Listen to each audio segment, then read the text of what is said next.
जय Shri Radhe. Welcome to रंग group. Connect रंग एस्ट्रो एंड रंग एस्ट्रो। आपके हथेली में कुछ साइन ऐसे आते हैं यानी सिंबल जो अस्थायी होते हैं, ठीक है, टेम्पररी होते हैं, और कुछ होते हैं परमानेंट। और ये दोनों साइन जो है आज जिस पर हम बात कर रहे हैं वो है आपके जीवन में खुशियां और धन से संबंधित। जैसे कि आपके इस क्षेत्र में यहाँ पे जब भी एक स्वास्तिक जैसी स्थिति आपकी रेखाएं दिखाना शुरू कर देवे, या यहाँ पर एक स्क्वायर जैसी स्थिति आके दिखनी शुरू हो जाए, ऐसी जब भी स्थिति आएगी और जब तक रहेगी तब तक आपके जीवन में धन का अभाव कभी नहीं होगा।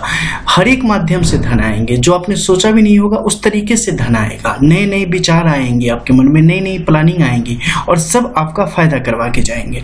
लेकिन इस समय काफी सावधानी से आगे बढ़ने की जरूरत होती है, क्योंकि कुछ चीजें आपके लिए काफी गलत हो सकती है जिसे खुद से आप अपने आप तक लेते हुए चले आएंगे। तो इस मामले में काफी सावधानी बरतने की जरूरत होती है।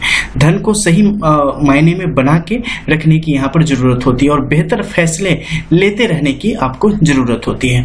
धन के मध्य में आपको जो है ना वो मतवाला बिल्कुल नहीं हो जाना है, घमंड में बिल्कुल नहीं आ जाना है। जहां तक हो सके परोपकार से संबंधित कार्यों में भी बने रहने की आवश्यकता है, तब ये धन अस्थायी रूप से धीरे धीरे आपके जीवन में उतरना शुरू हो जाएगा। अन्यथा एक खास महादशा अंतरदशा तक वो रह के फिर अपने आप विलुप्त होता चला जाएगा।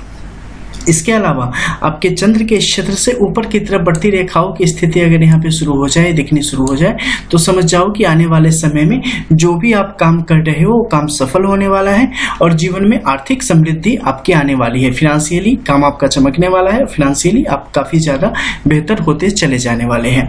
इसके अलावा मस्तिष्क रेखा इस मध्य के क्षेत्र में, हालांकि ये अस्थायी होती है, ठीक है, यानी कि परमानेंट होती है। इस क्षेत्र में अगर ऊपर की तरफ उठा हुआ है या जहां भी ऊपर की तरफ उठा हुआ है, उस एज में आपके जीवन में बेहतर फलों को लाने का काम करेगी और समृद्धि को लाने का काम करेगी। शुक्र का क्षेत्र आपका अगर प्रबल होता चला गया है, यानी उभार के साथ चमक आ गई है, सीधी खड़ी रेखाओं की स्थिति बढ़ गई है, तो ये भी आने वाले समय में आपको आर्थिक तौर पे बड़ी समृद्धि को दिखाने का स्पष्ट काम करती है। साथ ही अगर गुरु के क्षेत्र में देखें तो गुरु के क्षेत्र में देखो शनि की तरफ जब भी झुकाव बढ़ेगा ना, तो आपके जीवन में कई सारी समस्याएं होंगी, निश्चित तौर पे होंगी। जैसे कि हम देख ले तो विवाह में विलंब की योग बनते हैं, हर एक काम में आपके जीवन में कभी कभी अड़चन आने शुरू हो जाते हैं, वैवाहिक संबंध आपके अच्छे नहीं रहते, हर दूसरे तीसरे से प्रेम की अनुभूति आपके जीवन में होती चली जाती है, पढ़ाई लिखाई में विभिन्न प्रकार के व्यवधान आ जाते हैं, मन विचलित होता रहता है, कहीं भी मन नहीं लगेगा, हमेशा घूमने फिरने का मन होगा, विभिन्न प्रकार की चीजें। लेकिन आपके अंदर टैलेंट भी बहुत ज्यादा है, भर के देती है। आप अंतर्मुखी भी काफी ज्यादा होते हैं, किसी और आदमी के मुकाबले ज्यादा तीक्ष्ण बुद्धि के होते हैं। आप जितना आत्मसंधान करेंगे, अपने अंदर जाएंगे, उतना ज्यादा आपको पता चलेगा कि आपकी गहराई जितनी जमीन से ऊपर है उससे ज्यादा जमीन के नीचे है।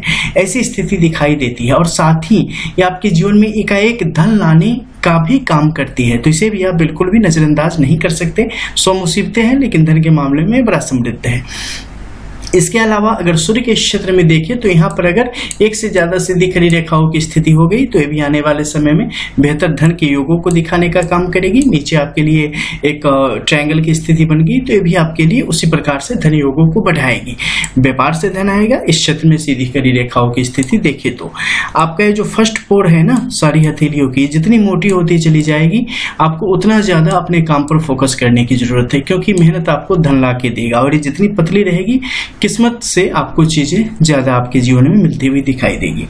उसी प्रकार से अगर ये उंगली यानी कि तर्जनी, इंडेक्स फिंगर आपकी मिडिल फिंगर के मुकाबले मिडिल फिंगर पर झुकी न हो और थोड़ी सी नीचे हो तो भी आपके लिए शुभ संकेतों को ही दिखाने का काम करती है। मध्य के क्षेत्र की गहराई सीधी खड़ी रेखाओं के साथ आपके लिए बेहतर धन लाभ के योगों को दिखाने का काम करती है। तो इसमें बहुत सारे टेम्पररी लाइन्स हैं और कुछ सिचुएशन जो है वो परमानेंट की स्थिति को दिखाता है। फिर दोनों हथेली में अगर सेम जैसी स्थिति बन जाए तो ये और भी ज्यादा शुभ है, और दूसरे हथेली में मान लो कि इससे भी खराब है तो चीजें थोड़ी दिक्कत हो जाएंगी। अगर अच्छी हैं तो मेहनत करो, आपको वहां से उस प्रकार से किस्मत साथ देना शुरू कर देंगे। मिलते हैं फिर कुछ और नई चीजों के साथ, तब तक के लिए जय जय श्री राधे।